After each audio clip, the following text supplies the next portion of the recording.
Hi, automotive enthusiasts.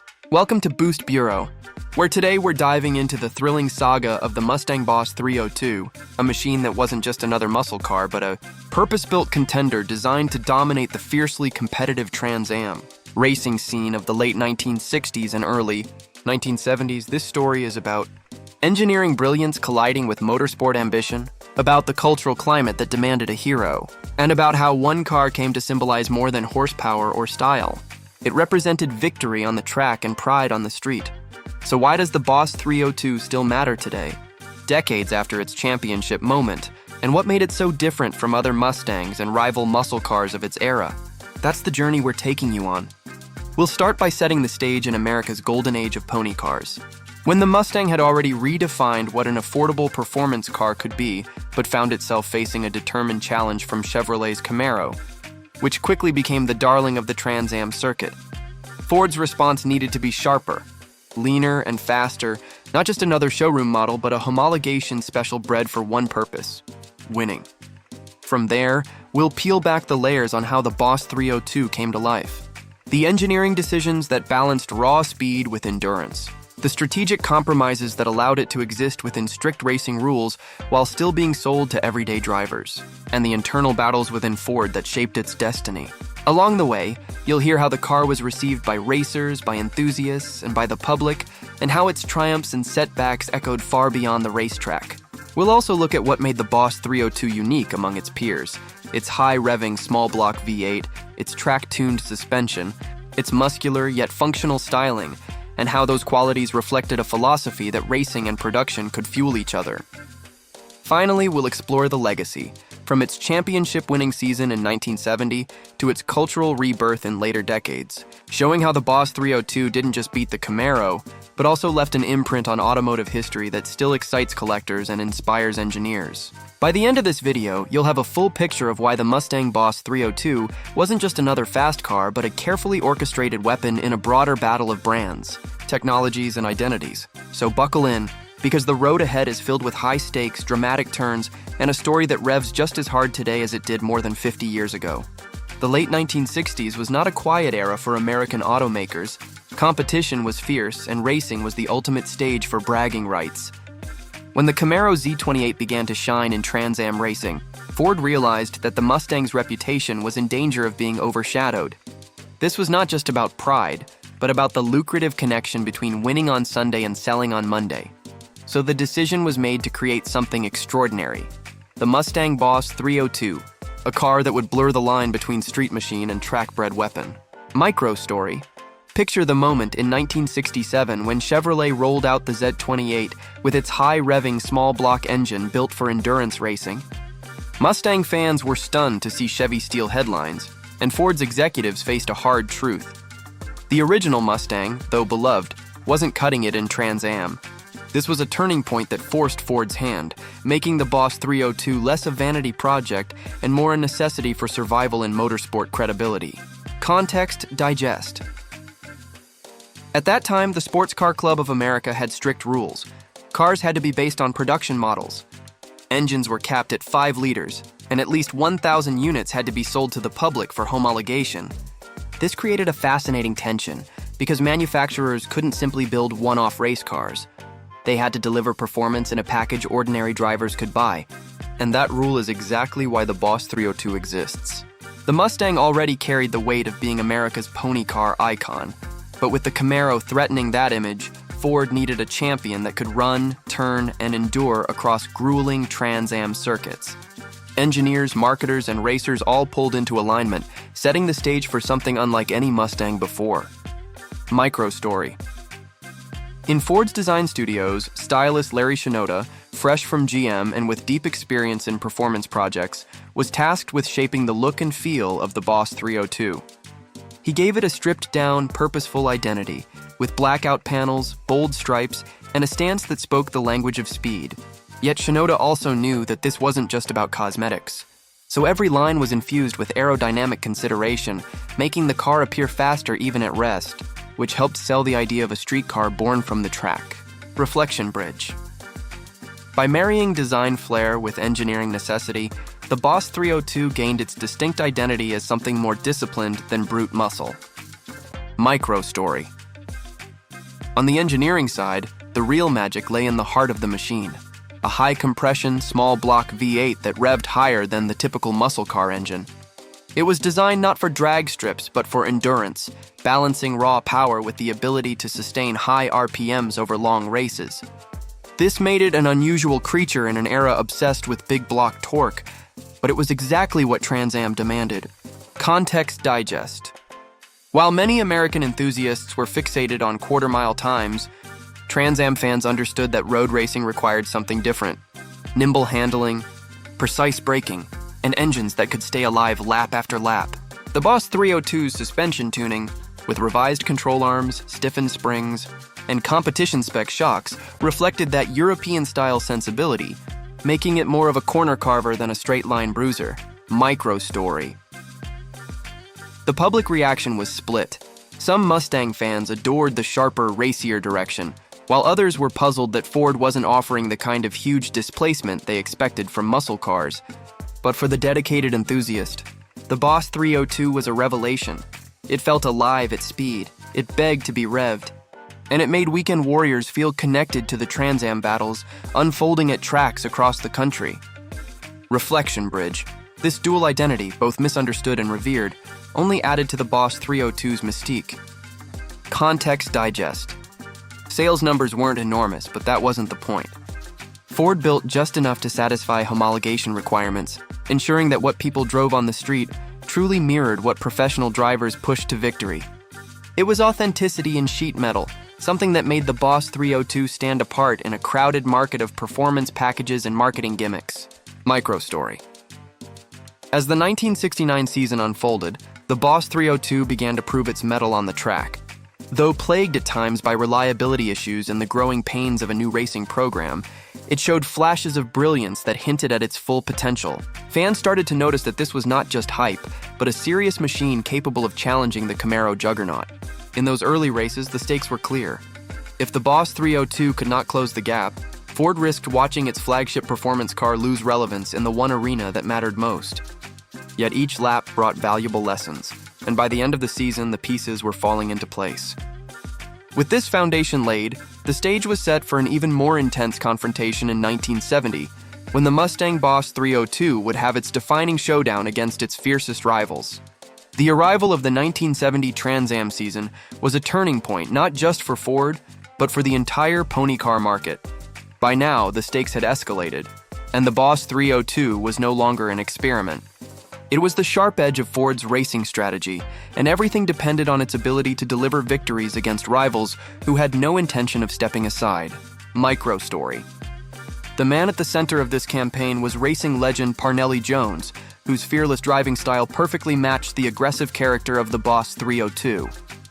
With Jones behind the wheel and teammate George Follmer providing steady backup, Ford's Trans Am effort finally had the driver lineup that could extract every ounce of potential from the car. Their chemistry with the Mustang created a season that would be remembered for its intensity and drama. Context digest. Trans Am had by then become a manufacturer's battleground, with Chevrolet, Pontiac, Dodge, and AMC all pouring resources into their cars. The competition was brutal, and the series had grown into a national spectacle that drew huge crowds and media attention, making victory as much about public perception as about engineering supremacy. Micro story. One of the most unforgettable moments came at Laguna Seca, where Jones muscled the Boss 302 through tight corners with relentless precision, fending off challenges from the Camaro camp in a duel that embodied the raw spirit of the era. Fans in the stands witnessed not just a race, but a clash of philosophies, as Ford's high-revving, balanced machine went head-to-head against Chevrolet's proven formula. Reflection bridge. The season was shaping up to be not just about who could win races, but who could endure the grind and emerge with the championship crown. Micro story. Behind the scenes, mechanics and engineers were locked in an equally fierce battle, constantly tweaking carburetors, suspension geometry, and cooling systems to extract incremental gains. Every small improvement could make the difference between winning and losing, and the pressure weighed heavily on teams who knew that factory support and future budgets depended on immediate results. Context digest. What set the Boss 302 apart in this environment was its balance. While rivals often leaned toward sheer power, the Mustang's combination of agility, braking stability, and mid-range torque gave it versatility across diverse tracks. From the sweeping turns of Road America to the punishing layout of Lime Rock, the car adapted where others struggled.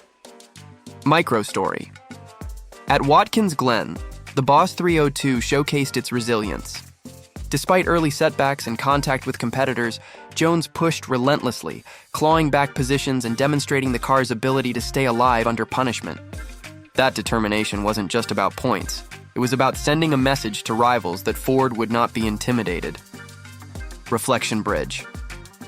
Each race reinforced the idea that this was a season of attrition, where the strongest car and driver pairing, not the flashiest single performance, would rise to the top.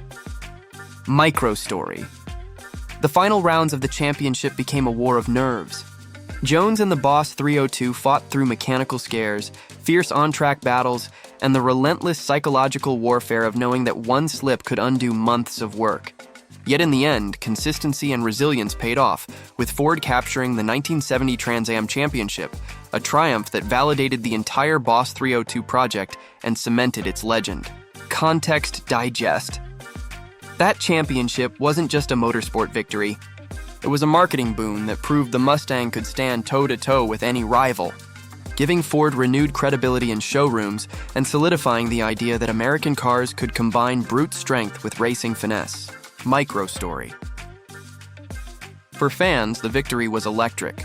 Owning a Boss 302 wasn't just buying a car, it was buying into a winning legacy, a slice of the very machine that had toppled the Camaro's reign.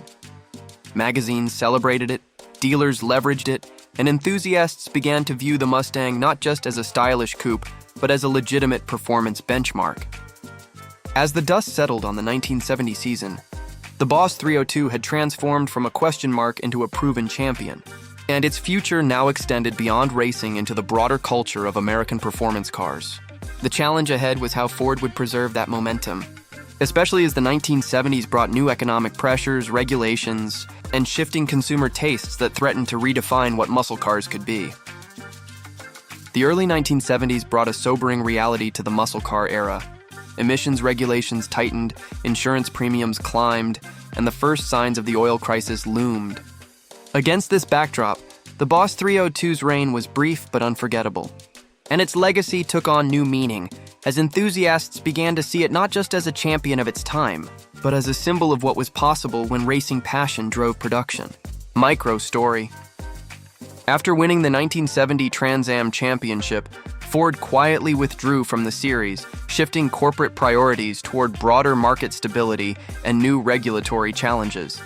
To fans, it felt like a bittersweet exit because the car had just proven itself as a world-class competitor, yet the racing spotlight moved on almost overnight.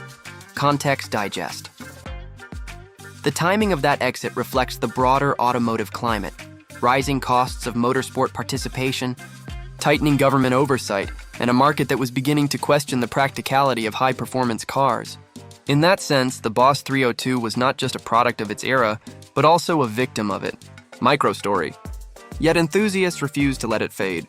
Grassroots racers continued to push the Boss 302 at local tracks, discovering that its balance and endurance made it a formidable weapon even outside the professional spotlight. Stories of privateers keeping the spirit alive added to the mythology, proving that the car's essence wasn't tied only to factory support. Reflection Bridge. What survived was more than a racing program, it was a cultural imprint. Microstory. Collectors in later decades began to recognize that the Boss 302 was special, not because of mass production, but because of its rarity, purpose, and achievement.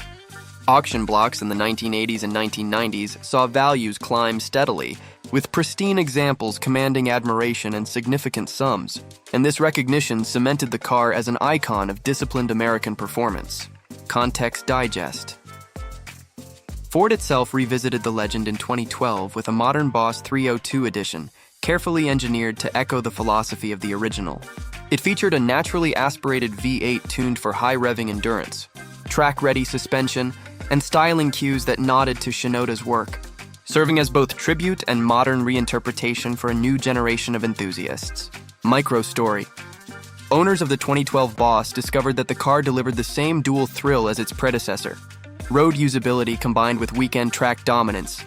Just like the original, it created a bridge between everyday drivers and the heritage of racing, showing that the Boss 302 spirit was not locked in the past, but alive in the present. Reflection bridge. In this continuity, we see how a short-lived model became a long-lived legend. Micro story. Today, when enthusiasts gather at car shows or historic races, the Boss 302 still draws a crowd. Its unique blend of sound, design, and provenance commands respect, and stories of its underdog rise in Trans Am continue to circulate like folklore passed down from one generation to the next. Context digest. Beyond nostalgia, the Boss 302 represents a template that resonates even in modern automotive culture. The idea that racing should directly influence road cars, and that authenticity, not just marketing, creates legends. This philosophy shapes not only Mustang's ongoing development, but also broader conversations about performance cars in an era of rapid technological change. Micro story. For young enthusiasts discovering it through documentaries, video games, or vintage footage, the Boss 302 embodies a kind of purity, a time when the line between competition and consumer was razor thin, and when engineering decisions had immediate consequences on the track. Its story reminds us that cars can be more than transportation. They can be identity, pride, and history in motion. As we reflect on its journey, the Mustang Boss 302 stands as proof that a car built for a very specific battle can transcend its moment, carrying forward lessons about passion, innovation, and resilience. It may have been born to win a single championship, but its impact continues to echo in every corner of automotive culture. The saga of the Mustang Boss 302 is one of those rare stories where engineering, culture, and competition all align into a legend. What began as Ford's urgent response to Camaro dominance became a purpose-built racer that not only won a championship but also changed how people thought about muscle cars suddenly. It wasn't just about brute force or straight-line speed. It was about balance, agility, and the idea that authenticity could be felt behind the wheel. Across its journey, we saw how the Boss 302 was born from necessity, sharpened by engineering, and immortalized by victory.